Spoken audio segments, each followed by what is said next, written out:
네, 이번 시간에는요, 제가 오늘 버키 스튜디오를 매매를 하고 나왔는데, 몇몇 분들께서 이 버키 스튜디오를 매매한 이유에 대해서 가르쳐 달라고 하셔서 영상을 찍게 되었습니다. 일단은 버키 스튜디오를 보면요, 어제 이 종목이 굉장히 강한 모습을 보여주면서 상한가에 들어갔죠. 이때 거의 조정도 없이 뭐 한 30분? 그 정도 만에 상한가에 강하게 들어갔습니다. 거래 대금도 뭐 평범치 않았고요. 정말 강한 거래 대금으로 상한가에 들어갔어요. 그렇기 때문에 우리는 시장의 대장 종목이었기 때문에 주도주였기 때문에 어제 오전장에는 덱스터였고 오후장에는 버키 스튜디오 그리고 쇼박스 이런 종목이 대장이었죠. 그렇기 때문에 우리는 이런 종목을 가지고 관심 종목에다가 넣어두고 항상 지켜봐야 되는데 일단 제가 어제 이 종목이 상한가에 들어갈 때 어떤 생각을 가지고 있었냐면요. 버키 스튜디오라는 종목이 이번만 강했던 게 아니라 이 앞전에서도 굉장히 강한 모습을 보여줬습니다. 그렇죠? 그렇다라는 것은 재료가 있든 없든 간에 그리고 이슈가 있든 없든 간에 사람들의 관심이 굉장히 많을 거라고 생각을 했습니다. 근데 그 관심이 많을 거라는 걸 이 차트에다가 우리가 어떻게 대입을 해야 되냐면 많은 관심이 있으니까 이렇게 갭뜨고 올라갈 수도 있겠죠. 근데 일단은 제 평단이 이런 구간에 있는 게 아니라면 저는 장 초반에 이렇게 따라 들어가는 매매는 지양하는 편이에요. 잘 안 하는 편이라는 거예요. 그래서 저는 어떤 생각을 가졌냐면요. 갭을 뜨면 많은 사람들이 여기에서 매수 버튼을 누를 거라고 생각을 했어요. 워낙 강했고 대장이니까 많은 사람들이 여기 사지 않을까? 앞전에 보여줬던 포스도 있고 강력함, 강력함도 있고 그러니까 많이 사지 않을까 생각을 했어요. 그래서 저는 어떤 계획을 세웠냐면 오전에 이렇게 오르다가 폭락을 하면 그때 조금 지켜보다가 사보자라는 생각을 가지고 있었는데 보시면 올랐다가 눌렸는데 조정이 얼마 있지 않고 다시 올랐어요. 이때 좀 의심이 들더라고요. 계속해서 이 버킷 스튜디를 보고 있었는데 전고점을 돌파하는데 뭔가 조정이 짧아요. 이 조정이 이게 조금 길었다라면 거래량을 어느 정도 보고 매매를 해볼 수 있었겠지만 조정이 너무 작아서 의심을 하던 찰나에 돌파하자마자 이렇게 큰 하락이 나온 거예요. 근데 이 하락을 보면 이 캔들은 최고 마이너스 4.36%까지 빠졌고요.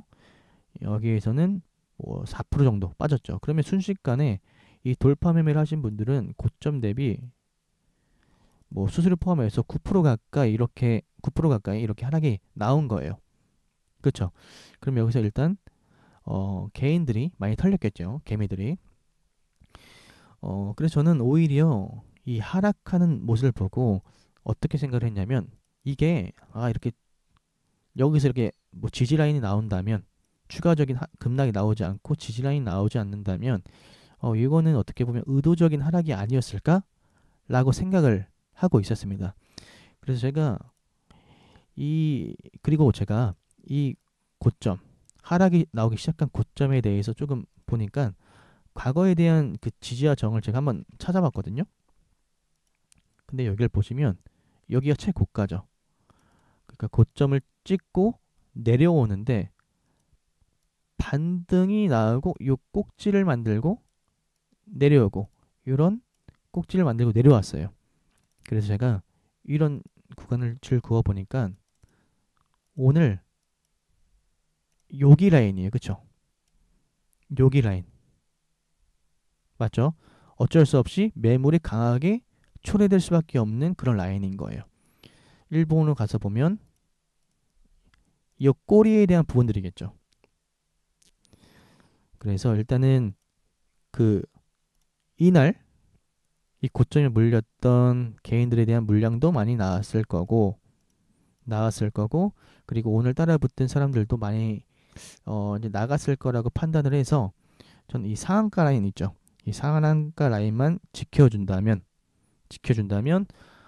나중에 이런 구간을 재돌파할 때 거래량을 보고 한번 돌파 매매를 해보자라고 시나리오를 어느 정도 짜고는 있었어요. 근데 여기서 이렇게 상승할 때 여기서는 왠지 바로 못 갈 줄 어느 정도 예상을 했어요. 왜냐하면 이 하락이 너무 깊다 보니까 이 하락을 V자 반등으로 하려면 너무 큰 대금이 필요한데 여기서는 큰 대금이 들어오지 않았었죠.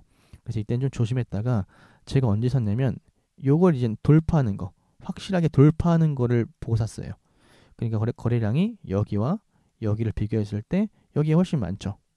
이때도 거래량이 많긴 많았을 거예요. 많긴 많았겠지만 그래도 최대한 거래 대금을 확인하고 어 제가 연속적인 거래 대금이 들어오는 걸 보고 들어갔습니다. 그래서 제가 매매한 위치는 보시면 요 정도 구간이에요. 그쵸? 돌파가 완전히 확인된 것을 보고 들어가죠. 제가 이때 뭐 비중을 한 7천 정도 한 것 같아요. 7천 정도. 왜 제가 이 종목을 홀딩했냐면 말씀드리는 것처럼 일단은 어제 상한가 인원들 이 하락을 보고 나서 어느 정도 털렸을 거고 그리고 요 일봉에 대한 부분이 이젠 가벼워졌을 거라고 생각을 했어요. 여기 이제 물려있던 개인들 오늘 장 초반에 나갔을 거라고 생각을 했고 그리고 얘가 그냥 여기서 직각으로 이렇게 오르는 게 아니라 과정을 만들고 올라왔기 때문에 추가적으로 거래대금까지 만들면서 올라왔기 때문에 이 종목은 오늘 쏠 수도 있겠다라고 생각을 해서 이쯤 때부터 매수를 진행하고 나왔습니다.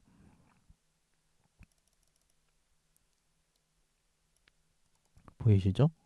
이때부터 매수를 딱 진행해서 운이 좋게 거의 최고점에서 팔았어요. 이때 호가창을 보고 있었는데 좀 큰 물량이 나오더라고요.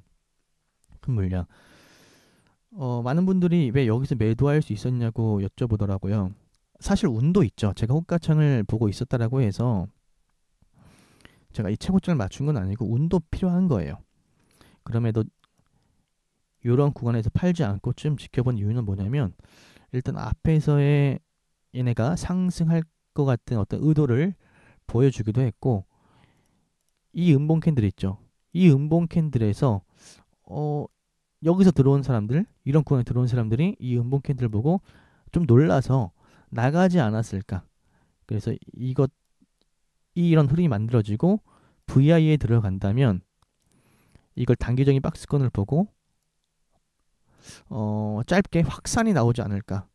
올라도 그러니까 끝이 보여도 이렇게 윗꼬리를 보여주거나 아니면 거래량이 이게 쭉 올라오진 않을까. 그 둘 중에 하나를 생각을 하고 호가창을 계속해서 보면서 대응을 하고 있었는데 윗꼬리도 나오고 호가창에서 좀 의심스러운 물량이 나와서 제가 매도를 할 수 있게 되었습니다. 어떻게 보면 운도 있는 거예요, 여러분들. 운이 전혀 없다라고 말할 수는 없을 것 같아요. 그리고 나서 제가 여기서 또 살짝게 먹고 나오고 이 후파동에서 또 매매를 했는데 요때는 매매를 왜 했냐면요. 그리고 그 전에 제가 여기서 홀딩을 할 수 있었던 이유는 사고 이렇게 홀딩을 할 수 있었던 이유는 쇼박스도 제가 그림을 알기 때문이에요. 쇼박스를 보면 이때 그림이랑 비슷하지 않나요, 여러분들? 요때 그림과 보시면 쇼박스 요때 그림 얘도 이렇게 조정이 있다가 다시 이렇게 올라왔죠. 요거랑 전고점 기준 일단 그거 놓고 이거랑 버킷 스튜디오 이렇게 조정 주고 다시 올라온 거 좀 비슷하지 않나요? 근데 쇼박스에서 이날 23%까지 올라갔죠. 전고점 돌파하고 20% 이상 올라갔구나. 제가 어디서 많이 본 모양이라 인것 같아서 찾아보니까 쇼박스에서 이런 모양이 있더라고요. 그래서 쇼박스도 참고를 어느 정도 했습니다.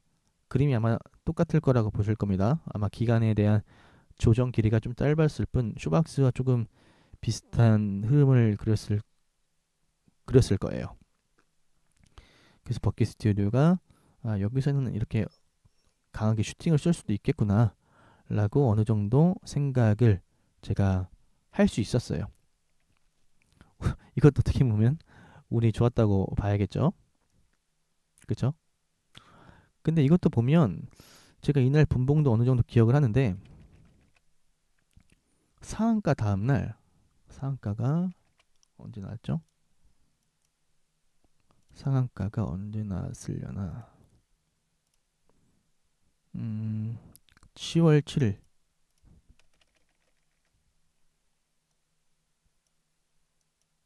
그쵸, 상한가가 나왔죠. 상한가가 나오고 장 초반에 또 이렇게 급등하다 급락을 보여줬었어요. 그리고 또 과정을 만들고 올라왔거든요. 얘가 여기서 이렇게 올라온 게 아니라 이러한 과정들을 보여주고 또 거래대금 연속적으로 버킷이랑 어느 정도 비슷하지 않나요? 또 여기서 과정을 만들고 또 이렇게 올라가죠. 뭔가 움직임 자체가 너무 비슷했어요. 제가 항상 급등주에 대한 부분은 늘 복귀를 하기 때문에 머릿속에 과거에 비슷한 흐름이 있었던 종목이 있다면 그 잔상이 어느 정도 남아서 찾아보게 되는데 슈벅스와도 굉장히 좀 유사한 흐름을 보여줘서 도움이 많이 됐던 것 같아요. 그리고 나서 제가 이 눌림에서도 또 매매를 했죠. 이런 구간들 눌림에서 또 매매를 했는데 이때는 이때 이때 산 게 여기서 다 안 팔았고요. 좀 남은 물량이랑 추가적으로 산 거예요. 그래서 두 개 합쳐서 한 2천 정도? 그 정도밖에 비중을 안 들고 있어서 어떤 마인드로 매매를 했냐면 얘가 이렇게 오늘 강하게 대금을 쏘면서 이렇게 상승을 했는데 제가 볼 때가 이 정도쯤이었던 것 같아요. 이렇게 만들었는데 여기서 일단 잡아줬네 바닥을. 여기서 이렇게 바닥을 잡아줬네. 근데 보니까 지금 아직 10시 50분밖에 안 됐어요. 10시 50분밖에 안 됐고 일단 이렇게 파동을 그려놓으면 추가적인 최소한 잔파동이라도 나오잖아요. 이거는 찐파동이 지금 전고점까지 가준 찐파동이 나왔는데 찐파동이 나와주잖아요. 그래서 시간적인 측면도 많이 나왔고 얘가 오늘 어떤 의도적인 흐름들을 많이 보여줬기 때문에 얘는 한 번 더 파동이 나오겠다 싶어서 일단은 여기 샀던 물량이 남아 있었는데 더 사고 여기서 잘 빠져나올 수 있었던 것 같아요. 그 관점으로 그거 아시죠 여러분들? 파동이 한번 강하게 나오면 조정이 있다가 추가적인 파동이 나올 가능성이 높다. 이 개념도 알아두시면 굉장히 도움이 될 거라고 봅니다. 그래서 오늘 저는 버킷 스튜디오에서 이렇게 매매를 하고 나왔습니다. 아마 이 영상을 보시는 분들이 좀 많은 도움이 될 거라고 봅니다. 여기에 대한 물량에 대한 소화도 그렇고 상한가 다음날에 대한 심리. 그래서 제가 상한가 다음날 급락이 나오거나 조금 하락이 좀 심하게 나오는 것들은 제가 항상 유심있게 봐요. 그렇게 하락을 한다는 건 찐 하락일 수도 있겠지만 개인들을 털기 위한 전략의 하락일 수도 있다고 저는 생각을 합니다. 그래서 상한가 다음날에 대한 그 움직임은 늘 관찰하면서 공부를 하는 편이에요. 여러분들도 그런 관점으로 공부를 해보시면 큰 도움이 될 거라고 생각을 합니다. 오늘 시장이 좀 쉽진 않았을 텐데 우리에겐 오늘만 있는 게 아니고 내일도 있고 주식은 평생 할 거니까 여러분들이 더욱더 열심히 함께 같이 공부를 하셨으면 좋겠습니다. 오늘 수고 많으셨고요. 내일 금요일인데 마무리 잘 하셨으면 좋겠습니다. 수고하셨습니다.